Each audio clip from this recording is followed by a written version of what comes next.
Octobre 2021, dans le quartier branché du cimetière d'Ixelles, plusieurs centaines de jeunes femmes défilent en colère.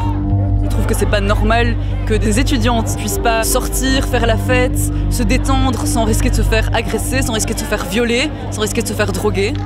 Cette manifestation est une réaction à plusieurs témoignages diffusés sur les réseaux sociaux. Plusieurs jeunes femmes disent avoir été agressées sexuellement dans 2 bars du quartier. Et ce qui aggrave tout, c'est qu'elles affirment avoir été préalablement droguées. Agresseur! On te voit! Victime! On te voit! On dit à chaque fois aux filles de faire attention à leur verre, mais maintenant, je pense qu'il s'agirait quand même de dire aux hommes d'arrêter de droguer les filles. Ce scénario où une substance est glissée dans un verre pour neutraliser la victime avant de la violer est insupportable pour ces jeunes femmes. Boire un verre le soir, c'est un moment de plaisir. Ça ne peut pas devenir un moment dangereux. Toujours avoir quelqu'un à côté de toi, ne jamais aller seul. Ouais, voilà. C'est fatigant. Que s'est-il passé dans les cafés d'Ixelles? D'autres établissements de nuit sont-ils concernés? Quelles substances utilisent les agresseurs? C'est ce que nous allons tenter de déterminer tout au long de notre investigation.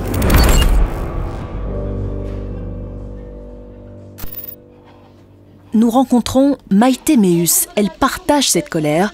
Elle a participé à cette manifestation. Il y a tellement de témoignages qui sortent tous les jours avec des nouveaux noms de bars et souvent les mêmes, donc c'est ça qui est dommage. Comme elle l'explique sur cette vidéo, Maïté veut aller plus loin. Il faut éviter que les témoignages de ces femmes agressées ne tombent dans l'oubli. Cette décision va changer le destin de cette étudiante. Ce combat va prendre une place énorme dans sa vie. Je pense qu'en tant que jeune femme, on sait très bien que ce ne sont pas les 2 seuls établissements concernés. Et voilà, j'ai voulu agir et relayer des témoignages qui concernaient d'autres établissements. Ça suscite quoi comme réaction en tant que jeune femme de votre âge quand on entend ce type d'agression, ce type de pratique avec cette drogue dans les verres? Mais énormément de colère déjà, qu'il y ait un tel manque de sécurité pour les jeunes femmes et pour les gens de façon générale, mais pour les jeunes femmes en particulier. Et puis, encore une fois, un sentiment de colère face à l'impunité qui règne vis-à-vis de l'agresseur. Maïté veut à tout prix cibler les agresseurs. Pour y arriver, elle va utiliser la puissance des réseaux sociaux. Voici sa création, la page Instagram « Balance ton bar ». Un slogan en 3 mots qui va provoquer un véritable séisme dans le petit monde de la nuit. Les témoignages d'agression vont s'y accumuler rapidement. Publié, une 70, mais reçu, vraiment beaucoup. Et puis, énormément ne veulent pas avoir leur témoignage publié, mais veulent simplement se confier, donc voilà. La soirée se passait bien jusqu'à ce que je vois un mec mettre quelque chose dans mon verre. Après la première gorgée, mon corps se dérobe. Je me réveille seule et allongée au sol, mon pantalon et ma culotte baissée. Certaines entrent très fort dans les détails. On sent la charge émotionnelle qu'il y a derrière. Et c'est parfois très lourd. C'est souvent très lourd même. Voilà, mais je pense que ça démontre l'ampleur du phénomène. Est-ce qu'on s'en sort indemne quand on accumule comme ça, quand on réceptionne des dizaines de témoignages aussi difficiles? Oui, si on a un bon réseau de soutien autour, oui, on s'en sort indemne. Et en publiant ces textes, Maïté veut faire bouger les lignes. Elle vise les policiers, les juges, les patrons de bars. Il faut arrêter de minimiser l'utilisation des drogues du viol si l'on veut que cela cesse un jour. C'était facile de fermer les yeux aussi, parce qu'il y a énormément de choses à changer, tant au niveau de la justice que du dépôt de plainte, que la sécurité au sein des établissements même. Donc c'est un énorme problème à attaquer et il est beaucoup plus facile de fermer les yeux sur des choses pareilles. Est-ce que dans les témoignages que vous avez reçus, il y a parfois des agresseurs qui sont clairement pointés du doigt? Bien sûr. Et c'est ce que je ne publie malheureusement pas. Parce qu'encore une fois, ça pourrait amener à une plainte pour diffamation sur ma personne. Mais oui, il y a des agresseurs qui sont clairement cités. Quelle est l'ampleur exacte de ces agressions sexuelles où l'on drogue les victimes? Où se déroulent-elles et surtout, qui en est victime? Ces questions sont au cœur de notre investigation. Nous tentons de rencontrer ces jeunes femmes qui ont subi ce genre d'agression. Nous prenons notre temps pour éviter de rouvrir leurs blessures brusquement. Marie va nous parler, mais elle impose une condition, un anonymat complet. Elle ne veut pas être reconnue et être sans cesse résumée à ce seul viol. Une comédienne va donc l'incarner à l'écran et répéter son témoignage mot à mot. Il y a un peu plus d'1 an, Marie fréquentait les cafés du cimetière d'Ixelles avec l'insouciance d'une jeune femme de 23 ans, jusqu'au soir où tout a dérapé. Quand on est arrivé, du coup, on n'a pas bu tant que ça. On n'a presque pas bu du tout. Enfin, c'était très peu en tout cas. Mais au bout d'un verre en particulier, j'ai senti que ça allait plus. Je saurais pas trop décrire ce que je ressentais physiquement, mais je sentais qu'il y avait un truc qui allait pas.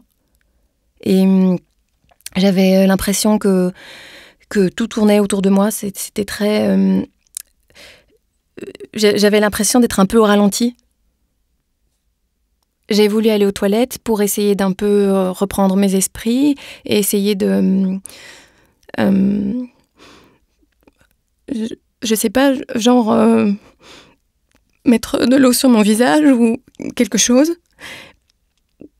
Et il m'a suivi.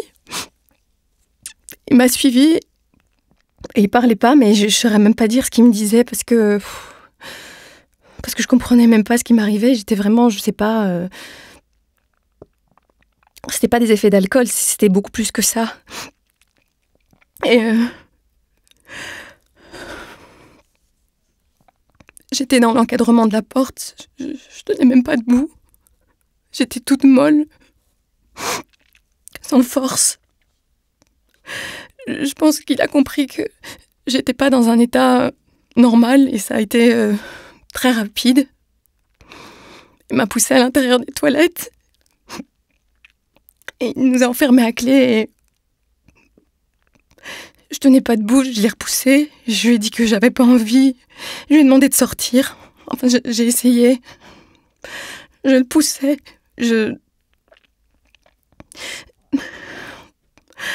Après, il m'a retourné face au mur et il m'a enlevé mon pantalon et il a réussi à rendre ça extrêmement violent et douloureux. Et après ça, en fait, tout est flou. Mais ça, je m'en rappelle très bien parce que justement, ça faisait mal. Il m'a vraiment, vraiment arraché une partie de moi et c'était très violent. Marie porte plainte contre son agresseur. Elle suivra le parcours classique de toute victime de viol, à l'hôpital d'abord, où les infirmières s'efforceront de trouver des preuves physiques de son agression. Après, il fallait que je fasse ce qui s'appelle le SAS, donc c'est le set d'agression sexuelle. J'ai accepté. C'était vraiment un souvenir très violent. On prend avec une sorte de cure-dent tout ce qu'il y a en dessous de mes ongles. On m'a pris des cheveux, on m'a pris de l'urine, du sang. Bon, ça, à la limite, c'était beaucoup, mais ça allait. C'était pas le pire. Le pire, c'était un examen gynécologique complet. Enfin, c'est des prélèvements de partout, quoi. J'ai trouvé ça super humiliant parce que ça ressemble à un rendez-vous chez la gynéco, sauf que j'avais pas envie qu'on aille à cet endroit-là, à ce moment-là. C'était tellement... je sais pas... j'ai trouvé ça dur et je pleurais pendant tous ces examens. Je pleurais. C'était horrible. Et les infirmières essayaient de faire ça vite et bien, mais c'était très dur. Son agresseur sera entendu par la police. Sa défense est simple. Marie était d'accord. Il n'a rien forcé du tout.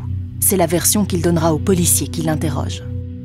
Il m'a dit que selon lui, donc selon mon agresseur, c'était quelque chose de consenti.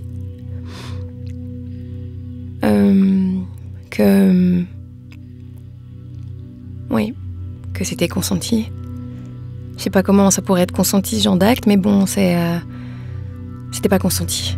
Comme toute victime, Marie devra ensuite subir un autre supplice, l'attente, cette longue attente qu'impose le travail de la justice. Elle estime avoir un dossier en béton, elle connaît son agresseur, les preuves de la relation sexuelle sont là, elle est optimiste, elle va tomber de haut. Peu de temps après, on m'a appelé pour me dire que c'était classé sans suite, donc c'était une grosse déception. Et ça a été très dur parce que du coup, c'était vraiment... je me suis battue pour rien, quoi. Enfin, c'est comme ça que je l'ai ressenti, en tout cas. Parce que je m'attendais pas forcément qu'il aille en prison, et j'ai pas besoin de ça pour mieux dormir la nuit. Je voulais juste qu'on me reconnaisse comme étant une victime, parce que moi-même, j'ai eu du mal à me considérer comme une victime dans cette histoire, donc je trouve ça un peu gros. C'est un peu violent aussi parce que le message que ça relève, c'est on sait ce qu'il a fait, on l'a interrogé, on est au courant, mais c'est pas grave. Y a pas assez de preuves et donc on s'en occupe pas et on le laisse tranquille. Et toi, tu te débrouilles. Les faits se sont passés au El Café à Ixelles. Nous contactons le propriétaire. Marie connaît son agresseur, aucun membre du personnel du El Café n'est concerné. C'est juste là que tout s'est déroulé. Allô ? Bonjour, je m'appelle Gérald Vandenberg, je suis journaliste à l'RTBF, je tente de réaliser... L'accueil est glacial. Le patron refuse toute interview. Et pourtant, nous savons que des mesures ont été prises au El Café pour améliorer la sécurité. Des sorteurs supplémentaires, des caméras dans le bar, mais nous ne pourrons pas en discuter. Pourquoi n'y a-t-il pas assez d'éléments dans le dossier de Marie pour poursuivre son agresseur? Pourquoi ne trouve-t-on pas de traces de drogue dans son sang ou son urine? Pourquoi est-il si difficile de prouver l'utilisation d'une drogue pour faciliter le viol? Pour en savoir plus, nous nous rendons au CHU de Liège. Nous avons rendez-vous avec le docteur Charlier, elle est toxicologue. Lorsque la justice veut savoir si une drogue a été utilisée dans une affaire de viol, elle est souvent chargée d'analyser les prélèvements effectués sur les victimes. Elle va nous parler d'une substance dont le nom apparaît immanquablement dans la conversation lorsqu'on évoque la drogue du viol. Tout tient en 3 lettres, GHB, l'acide gamma-hydroxybutyrique. C'est la seule drogue du viol connue du grand public, au point d'éclipser toutes les autres. Si ce liquide transparent est ajouté à votre verre, vous perdez la mémoire. Et en plus, comme l'explique le docteur Charlier, il est très difficile à retrouver dans l'organisme des victimes. Il a tout de l'arme idéale. Là, c'est vraiment le GHB qui est problématique parce qu'il se dégrade très rapidement. Donc, si on veut le mettre en évidence, il nous faut soit un prélèvement de sang, mais qui est fait dans les 3-4 heures qui suivent l'agression, un prélèvement d'urine, mais il ne faut vraiment pas que ce prélèvement d'urine soit plus vieux que 12 heures, par exemple. Et donc, ça veut dire que souvent, le délai va faire qu'on ne va plus pouvoir mettre en évidence le GHB. Si vous vous réveillez un jour dans un état second, sans aucun souvenir de ce que vous avez fait la veille et votre sac à main vide, attention au temps qui passe. En cas d'agression sexuelle où l'agresseur aurait utilisé du GHB pour vous neutraliser, vous ne disposez que de quelques heures pour prouver la présence de cette drogue dans votre corps. Des gestes simples peuvent tout changer. Le plus rapidement possible, c'est de récolter des urines dans un petit récipient, dans un pot, etc. Et puis, c'est de porter plainte. C'est de se rendre dans un centre et là, tous les prélèvements nécessaires seront faits. Mais même avant de s'y rendre, c'est de faire une récolte d'urine pour avoir un échantillon urinaire qui est le plus proche des faits possible. Ça, c'est vraiment pour le GHB? Ça, c'est vraiment pour le GHB, oui. Et ça signifie quoi? On fait pipi dans un petit pot et on le met au frigo? On fait pipi dans un petit pot et on l'amène avec soi au centre CPVS. C'est évidemment pas le réflexe qu'ont les femmes de manière naturelle. Non, parce qu'on n'a pas envie de ça. On a sans doute envie de prendre une douche, de se laver, de toute autre chose. Mais c'est extrêmement important d'avoir des prélèvements qui sont faits les plus rapidement possible après les faits. Combien de femmes ont vécu la même histoire? Combien d'entre elles ont été droguées et violées? Ce nombre est-il vraiment en augmentation? C'est ce que nous allons tenter de savoir. Nous contactons le ministère de la Justice. Il nous envoie ses statistiques. En 2017, on dénombre 73 faits de viol sous soumission chimique. Il y en a eu 42 en 2018, 72 en 2019 et 62 en 2020. C'est plus ou moins un cas par semaine. Mais nous voulons des chiffres plus récents. Nous cherchons à savoir si Balance ton bar a provoqué une augmentation des plaintes pour ce type d'agression. Nous poursuivons notre investigation à l'hôpital Saint-Pierre à Bruxelles, plus exactement au CPVS, le centre de prise en charge des violences sexuelles. De nombreuses victimes s'y présentent juste après leur agression. Elles vont être reçues par des professionnels qui vont tout faire pour les aider. C'est une infirmière qui va les accueillir. Donc voilà, je vais vous expliquer ici au CPVS comment ça va se passer. L'idée est de concentrer en un seul et unique endroit tout ce qui est utile aux victimes.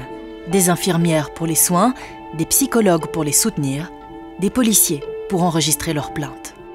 Vous avez la possibilité ici au sein du centre de porter plainte et de faire des prélèvements sur votre corps et également des prélèvements de sang et d'urine qui pourront, dans le cadre de cette plainte, être analysés par des laboratoires liés à la police. Et ces couloirs sont rarement déserts. L'année dernière, 615 femmes, hommes, enfants ont été reçus ici, soit à peine moins de 2 viols par jour.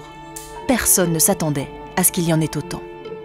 Avant, il faut savoir que nous recevions au sein des urgences 100 victimes qui déposaient plainte chaque année. Et donc, on avait extrapolé qu'on en recevrait plus ou moins 300 en ouvrant les centres. Et on s'est rendu compte que clairement, on proposait une offre, malheureusement, qui répondait à un besoin. Et donc beaucoup plus de monde. Exactement. Dans ce centre, tout est étudié jusqu'au moindre détail pour diminuer le stress et rassurer les victimes. La tenue des policiers, par exemple, est particulière. Avant, il y avait 2 policiers en uniforme qui attendaient avec la victime, mais qui devaient passer par les services d'urgence d'un hôpital, où il y a tout le monde qui regardait, pourquoi cette personne-là est là, entourée par 2 policiers. Donc ici, ça se fait vraiment de manière beaucoup plus respectueuse de la victime. Dans le même ordre d'idées, quand on va ramener la victime chez elle, les voisins, l'entourage, la famille n'a pas à savoir que c'est la police qui la ramène. C'est le choix de la victime de dire qu'elle a porté plainte ou pas. Il y a une chose qui est super importante pour nous au niveau d'un CPVS, c'est que la victime ne doit pas nous convaincre qu'elle est victime. Donc inconditionnellement, quelqu'un qui franchit les portes ici d'un CPVS, elle est victime. Si nous avons fait le déplacement jusqu'ici, c'est pour évoquer les drogues du viol.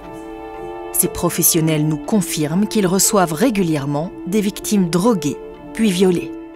Je dirais que c'est quand même relativement fréquent et ça, en tout cas nous, ce qu'on constate dans le centre, c'est qu'il y en a plus ces derniers temps. Peut-être aussi avec beaucoup de médiatisation autour de ça ces derniers temps et c'est très bien parce que ça libère la parole. Et donc voilà, oui, il y en a quand même régulièrement. Ça a poussé des personnes à nous téléphoner pour savoir si on ne pouvait pas leur faire un examen pour savoir s'il s'était passé quelque chose. Et donc du coup, nous, on réfléchit avec elles. Ok, qu'est-ce qui s'est passé? Vous êtes rentrés avec qui? Accompagné, pas accompagné?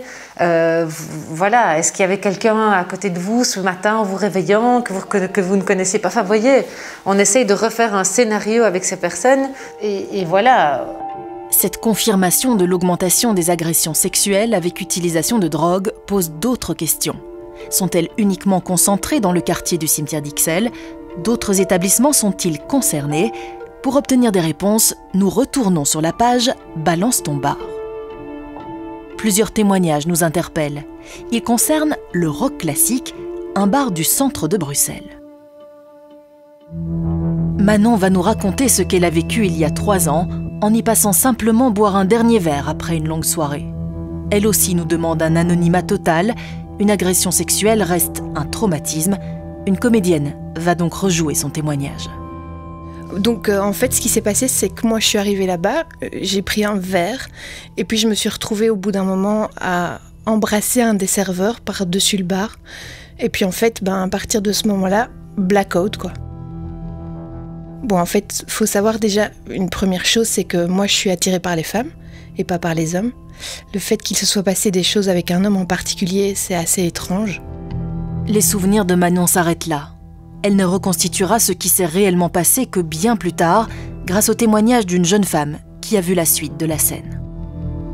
Elle me dit en fait, les barman n'arrêtaient pas de te saouler, ils n'arrêtaient pas de t'envoyer des bières, de te faire boire, et toi tu buvais et en même temps t'étais complètement comateuse, tu réagissais plus, t'étais plus là.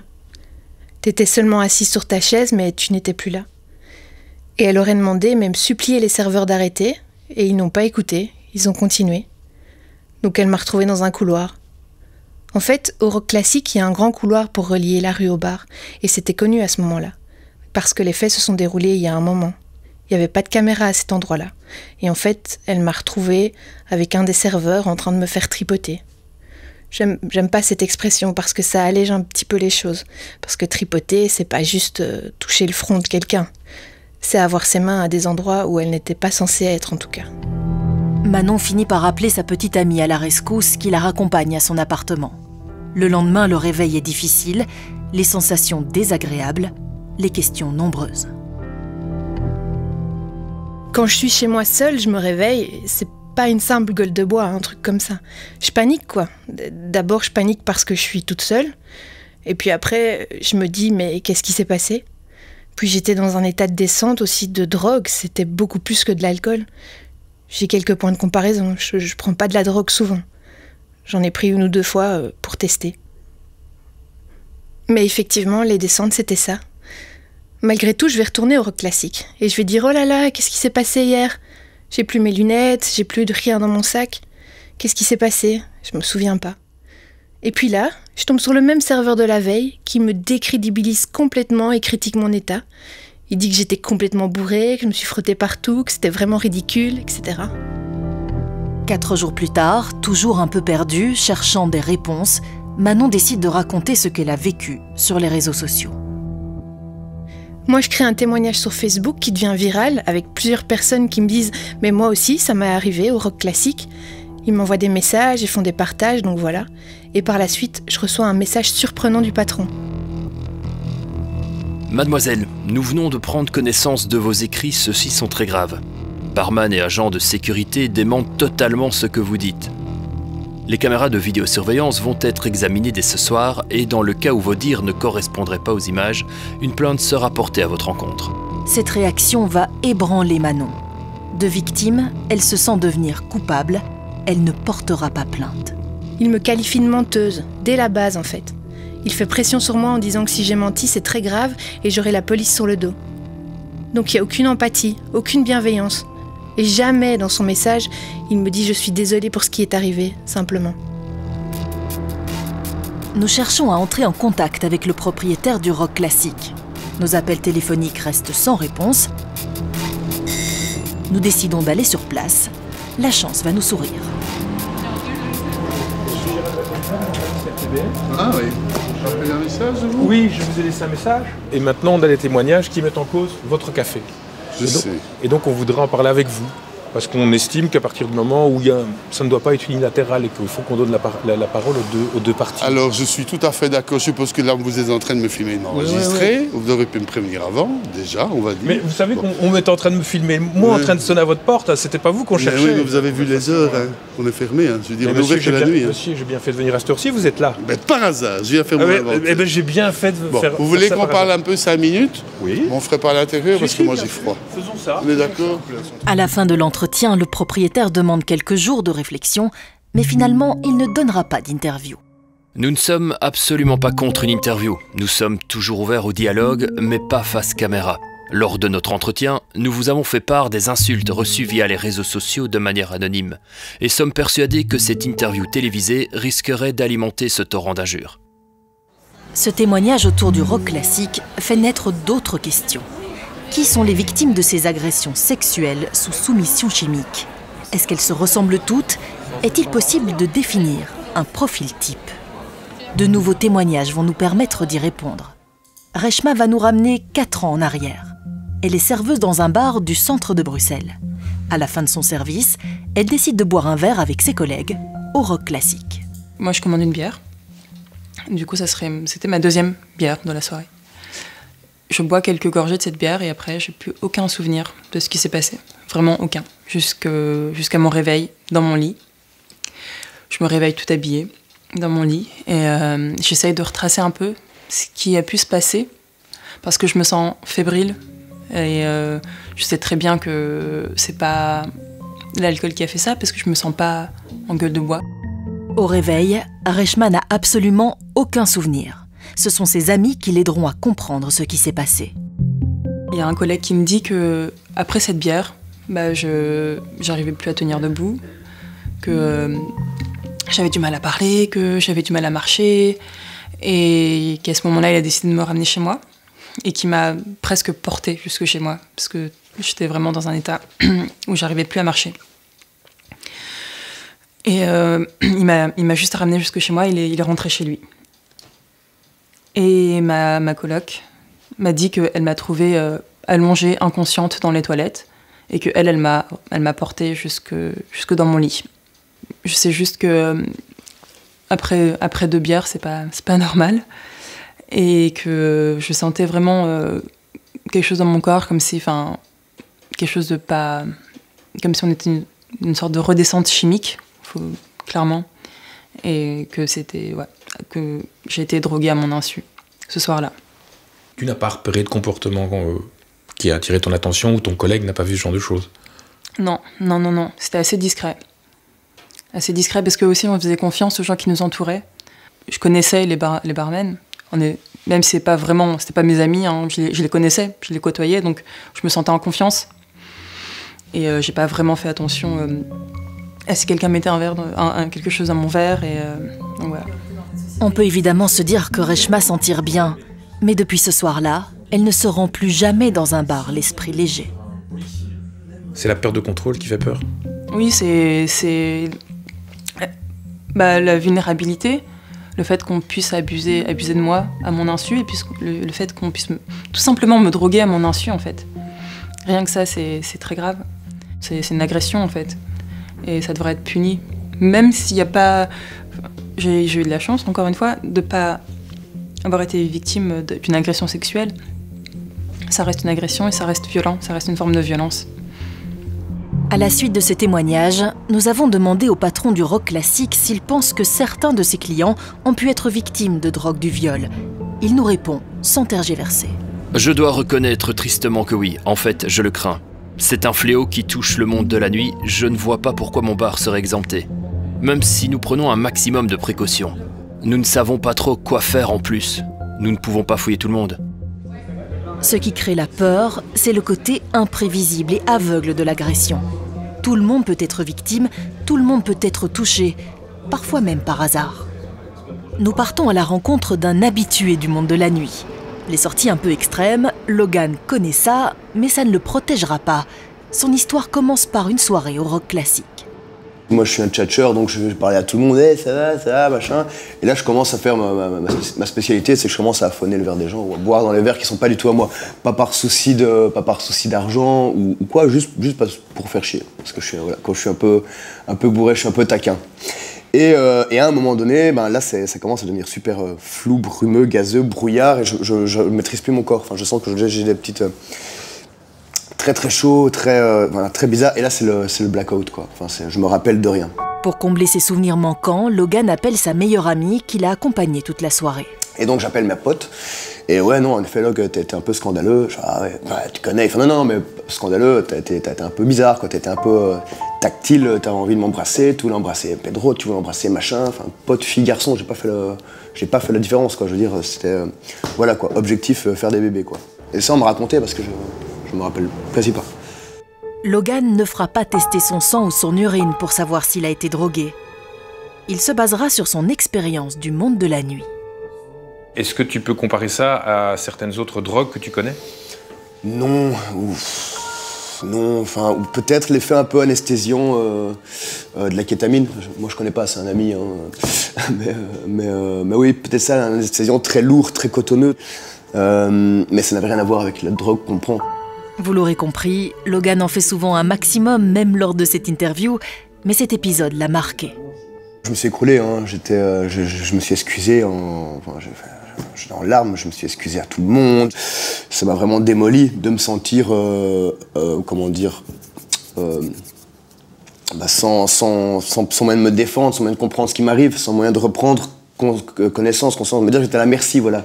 Que j'étais à la merci de quelqu'un. Je ne pense pas qu'on me l'ait donné volontairement, cette drogue. Mais voilà, si j'avais pas voulu faire le pirate, si j'avais pas voulu faire le sale con, ce serait peut-être quelqu'un d'autre qui aurait eu la dose et ça serait peut-être passé aussi bien que pour moi, quoi. Quels effets recherchent les agresseurs qui veulent neutraliser leurs victimes? Quelles substances utilisent-ils pour y arriver? Sont-elles difficiles à trouver?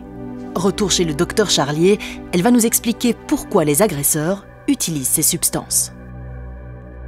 Elles vont modifier le comportement de la victime, donc qui va être désinhibée, donc qui va beaucoup moins se méfier qu'elle ne l'aurait fait si elle n'était pas sous l'influence de la substance, et puis qui va avoir tendance à somnoler, éventuellement à s'endormir suivant la dose, et qui au moment où elle va se réveiller, va avoir ce qu'on appelle une amnésie antérograde. Donc elle va ne pas se rappeler très bien des événements qui viennent de se produire.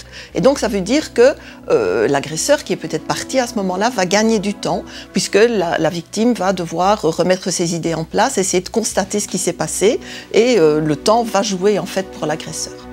Nous allons à présent tenter de déterminer quelles substances utilisent les agresseurs.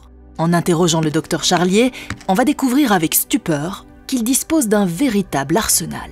Ce qu'on appelle la soumission chimique, c'est-à-dire le fait de droguer quelqu'un pour abuser de lui ou pour le voler, va faire appel à toute une série de substances chimiques. Et parmi finalement les plus répandues, ce sont plutôt les benzodiazépines, ce sont des médicaments qui vont être utilisés. On retrouve aussi des antihistaminiques, des antidépresseurs, du cannabis, parfois des amphétamines, mais aussi le GHB. Ça signifie que si on allait par exemple voir son médecin en disant « je dors mal pour le moment, j'ai perdu un membre de ma famille », on pourrait se voir prescrire un médicament qui pourrait servir à cet usage. Oui, absolument. Une benzodiazépine, c'est un somnifère. Une des applications des benzodiazépines, c'est justement d'être utilisé comme somnifère, comme hypnotique. Donc on peut relativement facilement s'en procurer. Autrement dit, les principales drogues du viol sont tout simplement au fond des tiroirs de la pharmacie du coin et sont légales.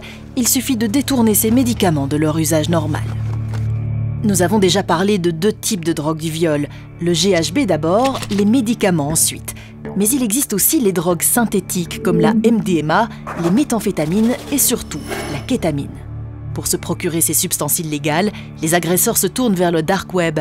Ce n'est pas compliqué, quelques clics suffisent. Il suffit de payer en bitcoin, la monnaie virtuelle. La livraison aussi est très facile. Elle passe par le plus anodin des chemins, celui de nos boîtes aux lettres et de nos bureaux de poste, au milieu des milliers d'autres envois. Quelle quantité de ces drogues circulent chez nous? Sont-elles en augmentation? Qui pourrait avoir une vue globale sur ces colis suspects? Pour trouver quelques éléments de réponse, nous nous rendons à l'aéroport de Zaventem, du côté de ce que l'on appelle le cargo, le transport de marchandises. Ces couloirs abritent les services des douanes. Ce fonctionnaire fouille des colis postaux considérés comme suspects. Il fait la chasse aux stupéfiants qui quittent la Belgique.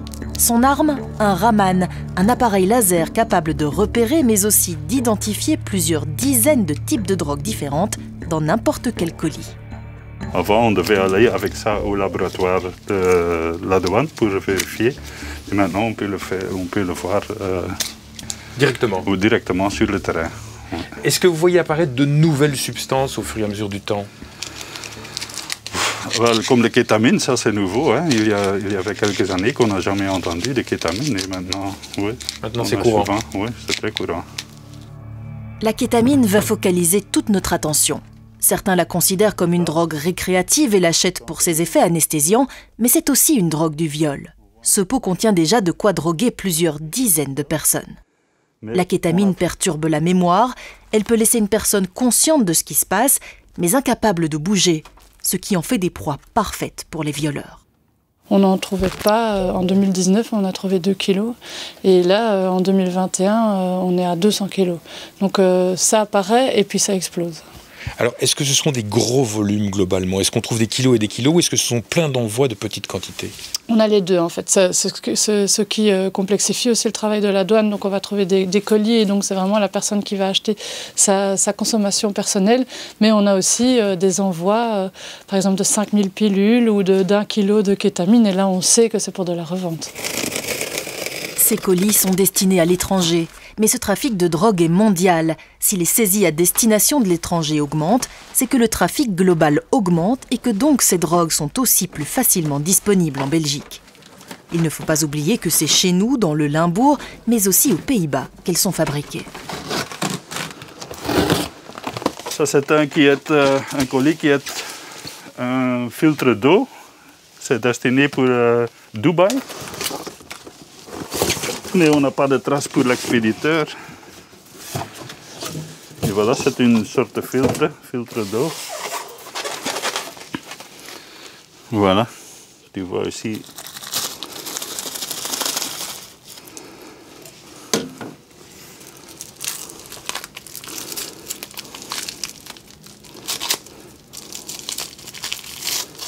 Poudre blanche.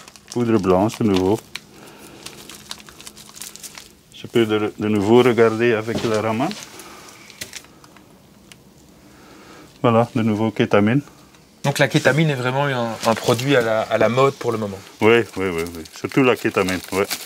L'année passée aussi, on a eu la plus grande saisie, c'était la kétamine. La kétamine. Que pouvons-nous faire pour éviter de nous retrouver avec ces drogues du viol dans nos verres? Existe-t-il des systèmes de détection? Sont-ils efficaces? Nous nous lançons donc à la recherche de ce type de test. Nous en trouverons sur les sites de vente en ligne les plus courants, mais ils ne concernent qu'une seule drogue du viol, le GHB. Nous en achetons plusieurs exemplaires. Ils viennent des États-Unis, de Corée. Leur coût varie entre 10 et 20 €. Le principe est simple, on dispose soit de pastilles à coller sur un GSM, soit de petites cartes.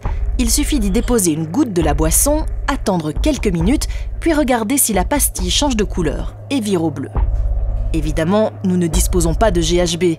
Nous demandons à un collègue du professeur Charlier de nous aider et d'effectuer des tests avec des boissons chargées avec cette fameuse drogue du viol.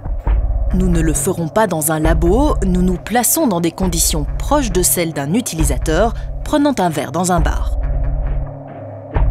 Alors, nous avons préparé différentes boissons, de l'eau, du jus d'orange, du vodka orange et du vin. Et nous avons des échantillons positifs, des échantillons qui ont été enrichis en GHB à des concentrations qui peuvent être retrouvées justement pour générer de l'anesthésie chez des victimes. En présence de GHB dans la boisson, le test est censé virer au bleu. Nous commençons avec le jus d'orange, lourdement chargé en GHB. On tourne vers le vert, donc on n'est pas spécialement bleu. Pas terrible, rien n'est bleu. On ne se décourage pas, on passe à la boisson suivante, la vodka orange au GHB. On a des résultats qui sont assez semblables au jus d'orange, si je compare les deux. Là non plus, vous l'aurez compris, pas la moindre trace de bleu. On essaie quand même avec le vin, plus précisément du GHB dans du vin rouge. En effet, c'est rouge. En tous les cas, il ne vire pas vers le bleu pour le moment. Ok, il vire un peu vers le rouge. Et donc, toujours pas de bleu. Au bout de 3 essais, on a comme une intuition. On dirait que le test change de couleur en fonction de celle de la boisson. Pour être sûr, on fait l'expérience avec de l'eau pure, bien transparente, sans GHB. Donc évidemment, ici, on doit avoir quelque chose de négatif. Et si c'est positif, la couleur doit virer au bleu. Alors, comme vous pouvez le constater, ça vire déjà au bleu.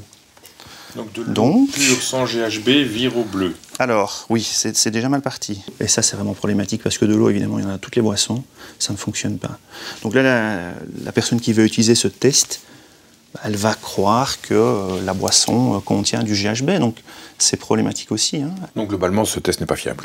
Ce test n'est absolument pas fiable. Nous vous épargnerons les expériences que nous mènerons avec les autres tests, mais sachez que les résultats seront tout aussi mauvais. Les agressions à l'aide de drogue du viol se sont révélées plus nombreuses que prévu. Les substances utilisées par les agresseurs plus nombreuses aussi. Mais qui sont ces agresseurs? Que veulent-ils? À qui s'en prennent-ils? C'est ce que nous allons tenter de savoir. Nous retournons sur la page Balance ton bar. On s'intéresse aux témoignages tournant autour d'une boîte de nuit, le Wood. C'était une boîte techno située dans le bois de la Cambre. Elle sera fermée en 2016 pour tapage nocturne. Les jeunes qui y sortaient avaient entre 18 et 22 ans.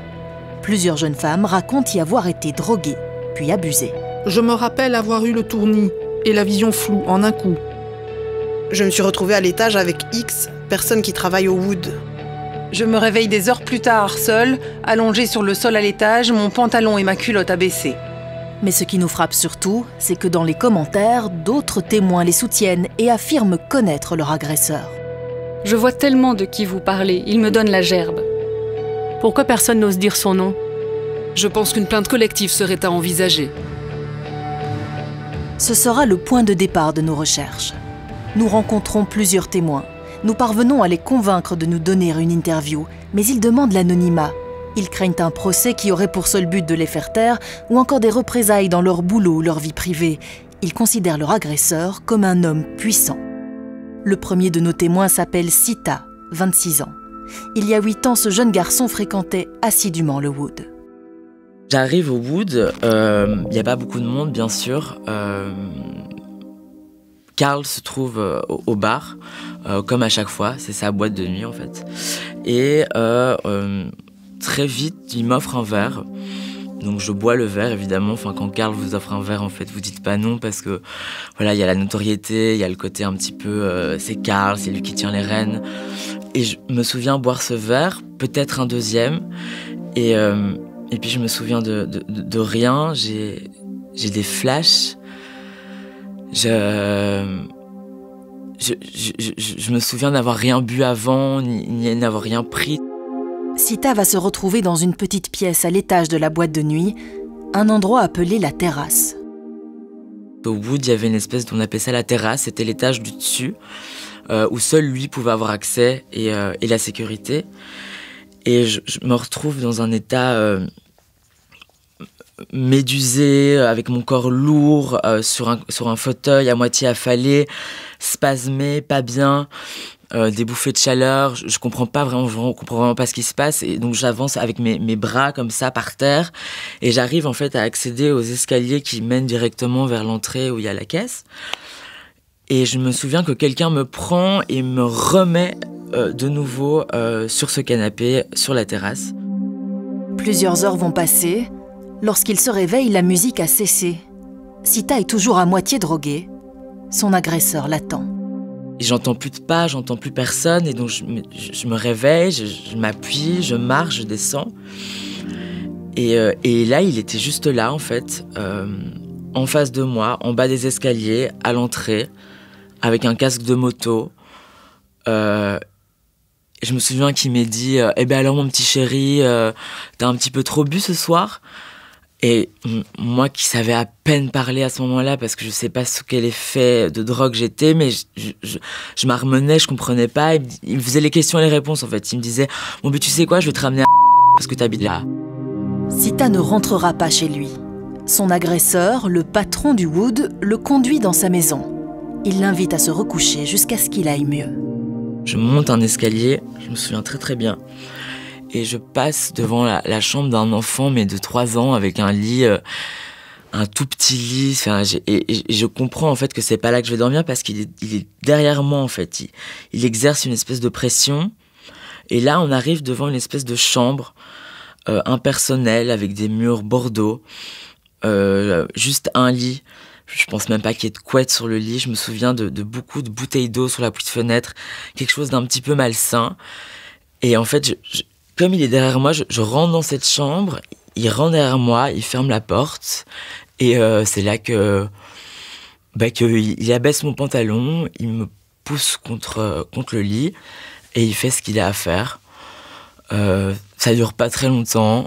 Moi, par sécurité, je ne me débats pas. Je me rends compte que je suis en train de me foutre dans quelque chose qui va me rattraper toute ma vie. Jusqu'au moment où il me demande de changer de rôle. Et là, c'était plus fort que moi, parce que c'est pas ma position, c'était déjà pas ce que je voulais, il y avait pas de consentement. Et là, je pense qu'il a vu sur ma tête que il y avait un rejet, et il y avait une peur, que je tremblais. Et ça s'est très très vite passé, parce qu'il a tout remballé, il m'a suivi, et il m'a foutu à la porte. Est-ce qu'à un quelconque moment, il y a eu une once de consentement? Non. Non. Il n'y a pas eu de consentement. Puis rien que le fait que je pense que j'ai été droguée annule complètement le consentement, en fait. Parce que même si j'aurais pu dire... Je ne me souviens de pas l'avoir dit, mais tout ça n'est pas pris en compte à partir du moment où la personne a été droguée. Pour Sita, ce moment est une rupture. Ce viol fait éclater sa vie. Rien ne sera jamais plus comme avant. Je me vois comme une merde. Je commence à avoir un rapport super malsain aux soirées, à mon corps, à tout. Je commence à énormément sortir. Je tombe un petit peu dans la drogue. 1 an et demi plus tard, je contracte le VIH. De ça, on a suivi 1 an et demi de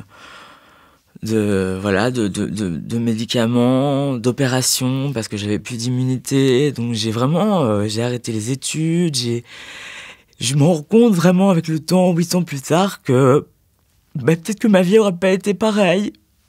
J'aurais peut-être eu la force de faire d'autres choses, et pas de me laisser aller et de me laisser survivre, en fait, parce que depuis tout ça, c'est vraiment de la survie. C'est de la survie par rapport à ce viol, c'est de la survie par rapport au VIH, c'est de la survie par rapport à mon corps.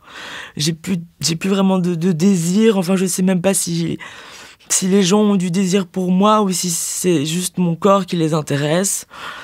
Voilà. Et aujourd'hui, 8 ans plus tard, je je vois que cette personne est toujours là et qu'elle œuvre toujours dans le milieu de la nuit. Et je vois qu'il y a vraiment tous ces gens qui parlent. Et j'ai décidé de parler parce que j'arrive plus, en fait. J'ai 26 ans, j'arrive plus à... J'ai besoin qu'il y ait justice par rapport à ça, pour moi et pour toutes celles et tous ceux qui ont vécu l'enfer. Voici la personne que Sita présente comme son agresseur. C'est Karl de Montcharline, figure bien connue du monde de la nuit et de multiples événements à Bruxelles. Le Myrano, le Wood, l'Impérial, c'est lui. La Roller Parade, la fête des voisins et Bruxelles-les-Bains, c'est lui aussi. Sa notoriété est bien établie. Nous cherchons évidemment à le contacter par téléphone pour lui offrir la possibilité de répondre aux accusations de viol de Sita. Bonjour. Bonjour, Gérald Vandenberg, la RTBF. Je travaille pour le magazine Investigation. Ah, bonne nouvelle. J'adore ça. En fait, je vous téléphone parce que je suis en train de réaliser un reportage consacré à ce qu'on appelle les drogues du viol, aux agressions sexuelles sous soumission chimique. Et j'ai reçu le témoignage de plusieurs personnes qui vous mettent en cause. Et donc j'aurais voulu savoir ce qu'il aurait été possible de vous rencontrer pour en parler, parce qu'évidemment je ne peux pas me permettre de faire un reportage unilatéral, et je donne la parole à tout le monde. Ce serait possible pour vous ? Ça me pose pas de problème, bien sûr. Quand est-ce que ce serait possible pour vous ? Qu'est-ce qui vous arrangerait ? On pourrait prendre ça jeudi prochain alors ? Je mets 16h pour commencer. Oui d'accord, 16h, parfait. Un grand merci de m'avoir appelé, Gérald. Merci, à jeudi, au revoir. Merci. En attendant le jour de l'interview, nous approfondissons notre enquête. Toujours à la recherche de témoins, nous rencontrons Valentine. Elle va nous raconter une perte de contrôle inexpliquée en 2016 lors d'une rencontre avec Karl de Montcharline. Elle avait 17 ans. Donc on rentre dans la boîte de nuit, on lui dit bonjour parce qu'il est déjà au bar. Il a toujours une place spécifique au bar où il est accoudé là. Et puis d'un coup il y a une bière que moi j'accepte qui vient pas directement du bar, enfin que moi je vois pas venir du bar quoi. Et puis je la bois et puis là ça reste assez flou, mais d'un coup on est à l'étage. Ça c'était assez connu, il y a un étage, un escalier qui était à l'entrée même de la boîte de nuit. Et puis là il commence à m'embrasser et à me toucher le haut du corps. Et moi j'étais totalement, enfin j'étais très consciente mentalement, mais physiquement, j'arrivais pas à rien faire, quoi. J'étais molle et figée, mais j'étais totalement consciente que ce qui était en train de se passer n'était pas d'accord et qu'il fallait que j'arrête ça, mais j'étais incapable de sortir un mot ou de faire une action physique pour que ça cesse. Il m'a juste touché la poitrine et il m'a embrassée. Ça, c'est ce dont je me rappelle, mais ça n'a pas été plus loin que le haut de mon corps, quoi. Il n'y a pas eu de culotte ou quoi que ce soit, quoi. Après, je me rappelle de phrases qu'il me disait qui me mettaient super mal à l'aise, quand même. Enfin, je me rappelle qu'à l'époque, j'avais un copain, et il le savait, et il avait comparé le fait qu'il m'embrassait mieux que mon copain ou qu'un jeune de mon âge. Et moi, je me rappelle, me dit que pas du tout, d'ailleurs, en fait. Valentine va parvenir à se dégager. Ce sont ses amis qui vont l'aider. Mes amis me cherchaient dans la boîte de nuit parce qu'évidemment j'avais disparu, ils étaient conscients de ce qui était en train de se passer. Et je sais pas combien de temps ça a duré, je sais pas si ça a duré 30 minutes ou 1 heure. Mais mon téléphone n'arrêtait pas de vibrer dans ma poche et à un moment j'ai su m'écarter de lui et articuler quelque chose. Et lui a dit que oui, il fallait que je descende, que mes amis n'arrêtaient pas de me chercher et je sais pas quoi. Puis on est descendu et puis mes amis étaient en bas de l'escalier en train d'essayer de monter... Et vos amis ont crié dessus, ils vous ont défendu. Oui, ça c'est très fort même. Ils ont vraiment pété un câble par rapport à ce qui venait de se passer et que c'était pas ok. C'est des amis qui sont encore actuellement très proches de moi. Donc, et lui, directement, faisait l'innocent, quoi. L'air de rien. Il a dû dire que moi, j'étais d'accord avec ce qui venait de se passer et qu'il me parlait de moi comme une copine, quoi. J'étais une de ses copines et que c'était tout à fait d'accord de faire ça à une de ses copines. Et puis voilà. Valentine mettra du temps à comprendre la gravité de ce qui lui est arrivé. Elle finira par porter plainte. Le jour du rendez-vous avec Karl de Montcharline est arrivé. Nous sommes confiants vu l'enthousiasme du premier coup de téléphone. Nous le rappelons comme prévu pour fixer l'endroit de l'interview. Bienvenue, c'est Voicemail. Il ne nous répondra plus jamais. En revanche, nous sommes contactés par Maître Boyle, avocat réputé de Bruxelles. C'est lui qui répondra à nos questions. Mon client est extrêmement choqué. Il conteste totalement les faits et je vais vous expliquer pourquoi. D'abord, ce que vous m'expliquez ne correspond pas du tout au profil de mon client. Mon client est actif dans la vie nocturne bruxelloise depuis une trentaine d'années. Il a créé 5 établissements qui sont des établissements de premier rang où il n'a jamais eu de problème. Mon client a un casier judiciaire vierge et n'a jamais eu à répondre de quelque atteinte que ce soit de ce type. Mais est-ce que votre client a été entendu dans le cadre d'une plainte relatant des faits comme celui que je vous ai exposé? Alors nous ne sommes pas ici dans un prétoire et je ne vais pas plaider ce dossier. Non, mais là je vous demande un élément factuel, c'est-à-dire... Je vous dis simplement, très simplement, qu'il a été entendu dans le cadre des plaintes dont vous parlez et la plainte a été classée sans suite. Une des plaintes, pas toutes les plaintes. Je n'ai pas des éléments qui me permettent de vous le dire. L'avocat critiquera l'anonymat des accusateurs et annoncera que son client porte plainte pour diffamation. Il contestera ensuite toute utilisation de drogue dans une boisson. La deuxième chose, c'est que vous expliquez que les personnes parlent d'un modus operandi. Il n'y a pas de modus operandi. Monsieur de Montcharline n'accueille jamais ses visiteurs, ses clients, avec des verres. Il ne remet jamais des boissons à ses visiteurs. C'est son personnel qui s'occupe de ça, lui ne le fait pas. La défense est claire, Karl de Montcharline ne donnait de verre à personne, il n'a donc drogué personne. Est-ce vraiment comme cela que ça se passait au Wood? Karl de Montcharline était-il si distant avec ses clients? Stéphanie, 26 ans, va nous aider à mieux comprendre. Elle a travaillé plusieurs années au Wood. Je le voyais tout le temps offrir des verres à des filles beaucoup plus jeunes. Derrière le bar, c'était genre tous les week-ends, ça papotait et ça jouait de son statut, quoi. Il était très conscient que c'était le boss et que ça pouvait peut-être impressionner certains clients et certaines clientes. Et moi, mon expérience, c'est qu'il a joué avec ça et ça se voyait, quoi. Enfin, j'imagine que pour des gens plus jeunes, plus faciles à intimider, ben ouais, il a du charisme, quoi. Et Stéphanie ira plus loin, elle affirme connaître d'autres victimes que celles que nous avons déjà rencontrées. Moi, je suis bonne amie avec 2 personnes qui ont clairement été abusées de lui. Et en dehors de ces 2 amis qui sont vraiment très proches, ben, il y a aussi d'autres personnes que je connais qui ont vécu ce genre d'histoire aussi et à des niveaux différents. Et je sais que dans ce milieu-là, dans le secteur de la nuit, il y a beaucoup de gens qui ont peur de ça parce que c'est une bombe à retardement et tout le monde le sait. Le jour où le scandale éclatera, ça touchera tout le monde. C'est ça. Parce que ça va entacher tout un milieu, ça va entacher toutes les personnes qui étaient là, qui n'ont rien dit. C'est... Ouais, toutes les personnes qui ont fermé les yeux, en fait, ben... 2 éléments nous frappent. Le premier, c'est bien sûr l'utilisation de drogue. Le second, c'est le jeune âge des victimes. Sita avait 18 ans, Valentine, 17 ans.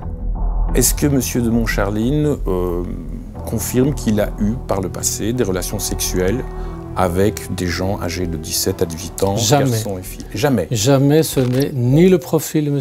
Montcharline, ni son expérience, ni la manière dont il est perçu dans la cité.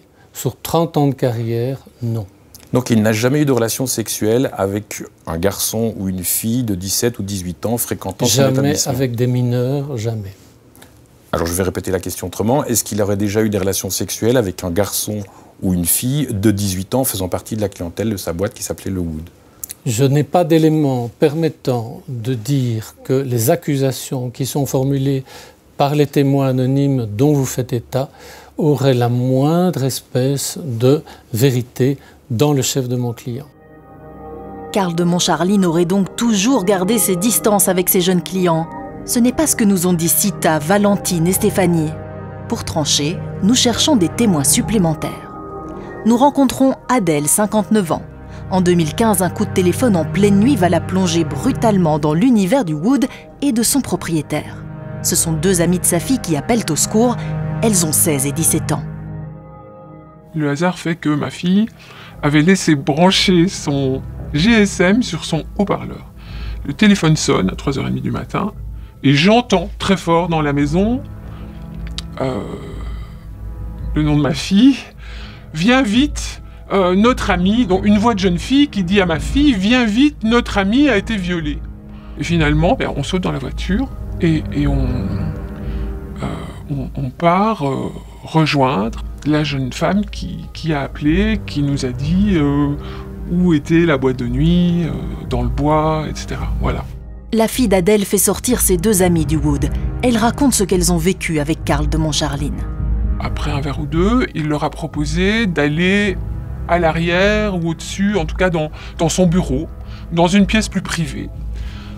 Ce qu'elles ont fait, revers, etc. Et puis, ce qui se passe, c'est que la fille qui a téléphoné, avant de téléphoner, elle se sent pas bien. Elle va aux toilettes et elle vomit. Elle revient dans la fameuse la pièce privée et elle voit le patron de la boîte couché sur son ami avec les mains sous son pantalon. Et à ce moment-là, elle a un réflexe très intelligent. Je crois qu'elle retourne dans la toilette et elle appuie sur tous les boutons des numéros de téléphone enregistrés de son téléphone et elle appelle au secours. Après avoir entendu ce récit, Adèle voit que les jeunes filles ont du mal à se tenir sur leurs jambes. Elle les emmène à l'hôpital. Moi, je vous emmène à l'hôpital parce que il y en a une des 2 qui était vraiment verte. Je les emmène aux urgences à l'époque à Cavel. Adèle insiste auprès des médecins pour que les jeunes filles soient examinées. Et moi, en tant que maman, je voudrais que vous les auscultiez. Il y en a quand même une qui dit qu'elle a peut-être été violée. Et puis, je sais pas, moi, sida, drogue, enfin, il faut qu'elle soit vue par un médecin. La gynécologue accepte de les voir. Moi, je suis pas là non plus. Et puis elles ressortent, elles disent oui, on a fait une prise de sang, voilà. Et tu ne dis rien à nos parents. C'est tout. Et je n'ai des nouvelles finalement que 3 semaines plus tard, quand la maman d'une des filles me téléphone pour me remercier. Et me dit qu'elles ont porté plainte, les 2 mamans, avec les 2 filles. La maman me dit qu'au commissariat, on leur a dit qu'il y avait d'autres personnes qui avaient porté plainte contre la même personne. Quant aux examens de sang et d'urine, ils se révéleront positifs. Ah oui, ça j'ai oublié de vous dire. En effet, elles ont appris qu'elles avaient été droguées, les 2. Donc j'imagine que ça a fait partie du contenu de la plainte. Nous parviendrons à contacter une des jeunes filles dont Adèle raconte l'histoire. Elle ne donnera pas d'interview, mais confirmera toute l'histoire, la drogue dans son sang, l'agression et le rôle de Karl de Montcharline. Depuis le début de notre investigation, nous avons découvert que le nombre de bars concernés par les drogues du viol était loin de se limiter au cimetière d'Ixelles, que les substances utilisées par les agresseurs étaient nombreuses et faciles à se procurer, et qu'un seul agresseur pouvait faire de nombreuses victimes. Comment réagit la justice face à ce phénomène? Combien de violeurs ayant drogué leurs victimes ont été condamnés? Quelle peine risquent-ils?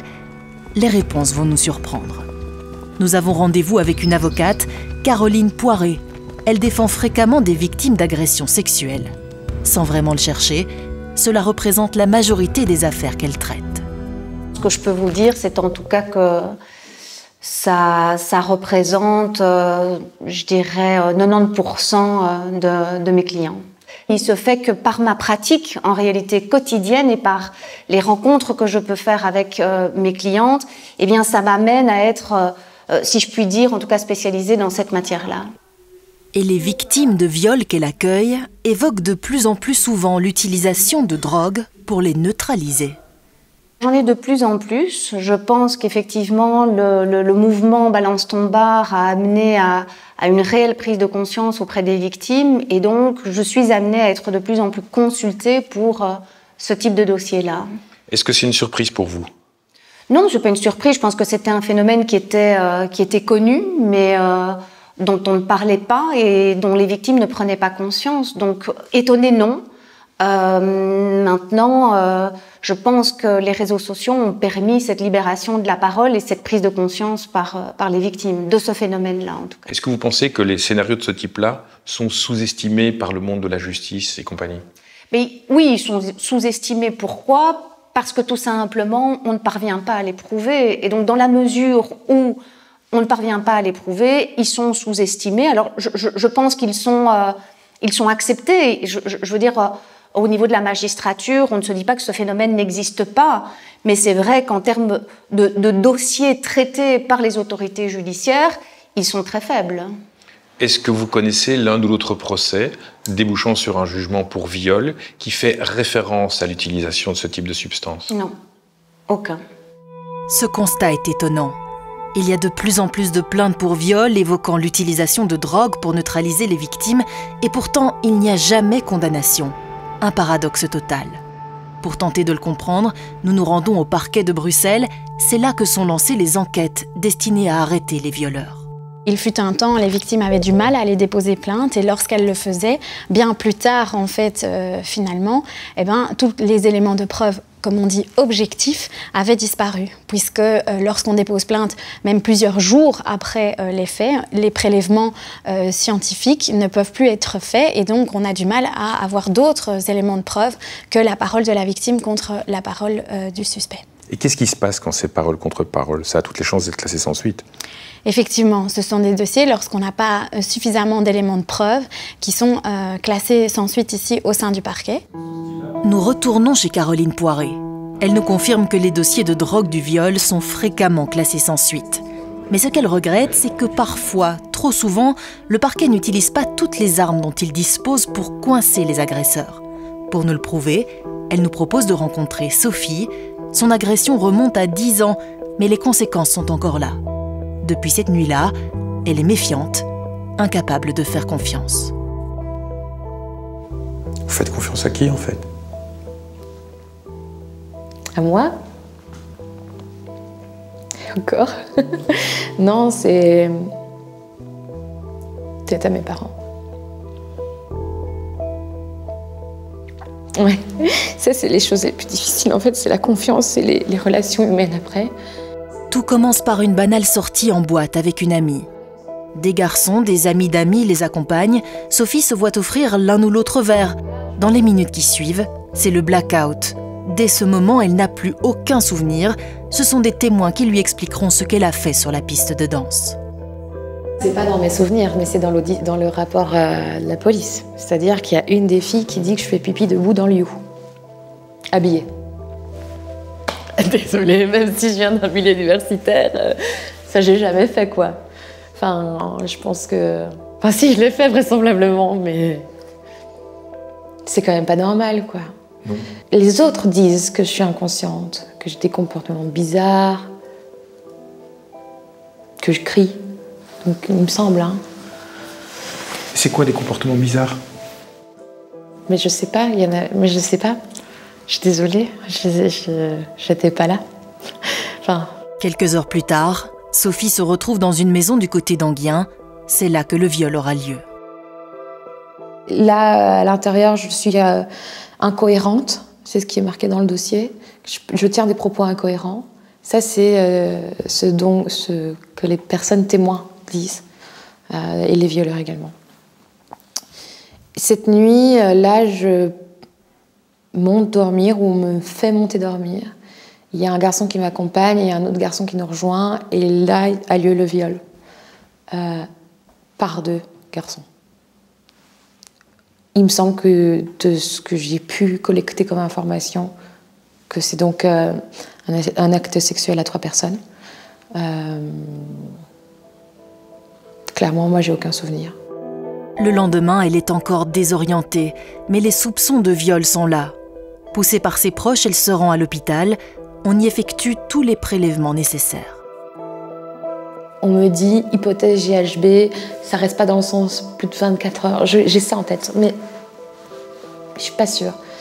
Urine, c'est sûr. Je me vois faire pipi dans un petit pot avec cette blouse.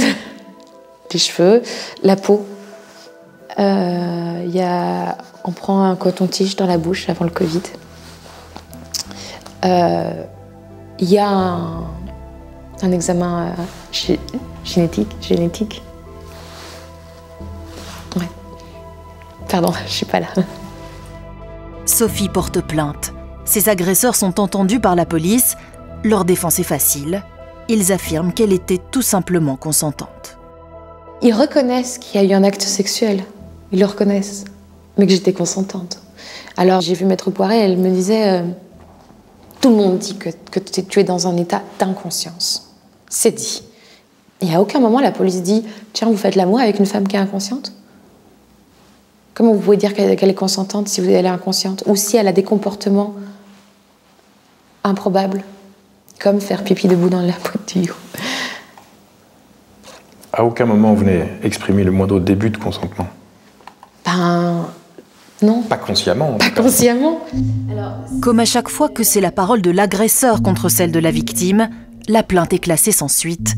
Un traumatisme pour Sophie. Il y a un an, Sophie contacte l'avocate Caroline Poiret. Elle veut comprendre pourquoi l'affaire n'a pas fini au tribunal. L'avocate va se procurer le dossier. Elle y fera une découverte effarante. Les prélèvements d'urine n'ont pas été analysés. On n'y a pas cherché de drogue. La justice a négligé un élément crucial qui aurait pu déstabiliser ses agresseurs. Cette analyse d'urine a été, on a fait ce prélèvement, mais aurait permis peut-être de corroborer ce que vous dénoncez dans le cadre de votre audition, c'est de dire qu'il y a une perte de conscience complète, et cette perte de conscience complète aurait pu être corroborée par le résultat de ces analyses toxicologiques. On aurait pu déterminer éventuellement s'il y avait eu administration de substances chimiques, bien évidemment, à votre insu. En prouvant que Sophie était droguée, on confirmait qu'elle était incapable de consentir à une relation sexuelle et qu'il s'agit donc bien d'un viol.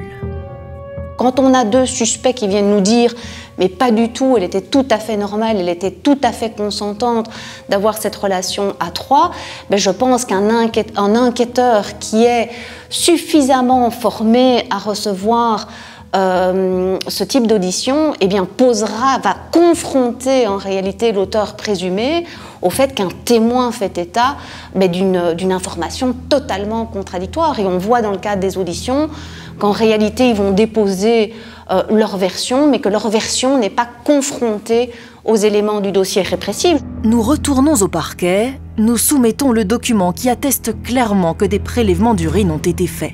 Pourquoi n'ont-ils pas été analysés? Là, c'est beaucoup moins clair.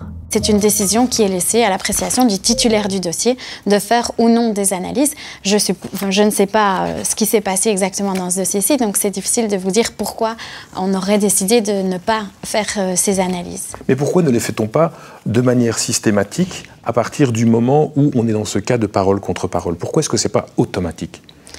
Parce que dans la justice, rien n'est automatique. Et pourquoi? Il faut permettre au magistrat titulaire d'un dossier d'apprécier tous les éléments qui sont en sa possession.